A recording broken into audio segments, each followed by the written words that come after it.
Hey friends, James Howell here from Myers Park United Methodist Church, and I am with Andrea McCumber, Reverend Andrea McCumber at Montmorenci United Methodist Church in Candler. Andrea, thank you. Tell us what, Helene came here and just wreaked havoc, right?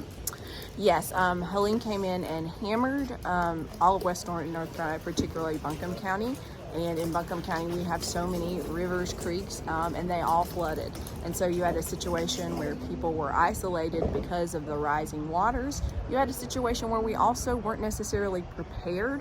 And so people did not have foods in their pantry to navigate the isolation. And it's a poor area, poor part of Buncombe County anyway. Yes, so Highway 151, Hominy Valley is the most food insecure part of Buncombe County. Wow. So you had a situation where it was people did not have gas, were not prepared to be driving around, they did not have a lot of food in their pantry, and essentially all our stores were closed. Because Buncombe County, if you haven't followed the news currently, does not have water. And we're how far out now? This is from the storm. So we are almost 3 weeks, and so essentially if you're on still. city water, there is nothing. They are currently working to restore water, and I believe they're starting on the east side first.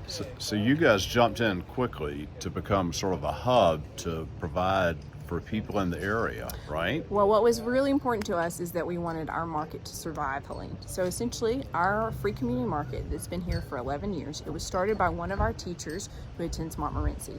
She worked in the Inca school system her whole life. Her name is Jan Inella, and she saw all the food insecurity. And so essentially, she was bringing food here and distributing. And then 11 years later, essentially our market grew and expanded, and we were 3% of Manna's overall distribution at this site, which Manna covers 16 counties in western North Carolina. And so essentially when Helene happened and Manna's warehouse was underwater, we wanted to continue this market because we know the need that it fulfills, and we love our clients, we love this community, and so we wanted it to continue. And so how were you able to do that after the storm? I mean, you're just barely hanging on for life. Well, essentially it was through churches like Myers Park, where essentially the happened to me is one of my clergy college friends, colleague friends is Jessica Dason, and she asked how Candler was doing, and I told her it was not good, and essentially that we had emptied out all of our pantry within the first 3 days, and that we didn't have food or water to essentially get to do a thing, and we would not be getting manna deliveries until they got back on their feet. And so Jessica essentially got us connected with Myers Park, and because Myers Park was able to send us water and food up on a Tuesday before market, we were able to give out stuff, and everything from that first truckload we gave out by 1 p.m. and that was the Wednesday following Helene. And you've had just hundreds of people coming through here. Yes, well, and we've had, the beautiful thing is we have it's not only are we seeing new people and we're hearing their stories, but we get to see our clients and continue, because we know our clients for 11 years. We love them. We know their names, their families, their stories, and so we get to continue to care for them in this season. And so that was really important to us. And they got this drive-up scenario back here where everything's all organized well, and it's easy for them to pick up what they need and then move on. And it's just a busy hub. It's really impressive what you guys are doing.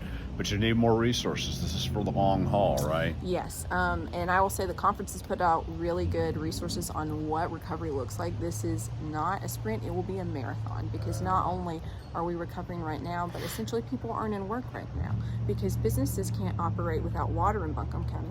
So you have all these individuals who can't get work. Our economy is going to be forever changed because of this.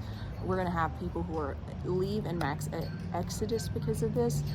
And so, yes, it is a long recovery, and that's what is important to us, is that we've been here for 11 years, and we want to stay here, and we want to continue to love, support, and care for our community. There are a lot of families and children, right? I've seen them coming up today. Yes, we have a lot of families, and it's one of our favorite things is just to see the kids week to week. I love seeing the church, being the church. I love the United Methodist connection, what we've been able to do here. Andrea, thank you, gosh, for your work, for your leadership. It's just a privilege for us to be a partner with you. Oh, well, we are so grateful, and I've told everybody this who's the team from Myers Park, but Myers Park was an answered prayer to us, because when we gave out all of our food originally, we literally were sitting there praying like, we need food, we need water to give out, and because Myers Park originally sent us that big truckload and support us, we can continue this. Well, thank you so much. Yeah. We'll keep working with you. Yeah.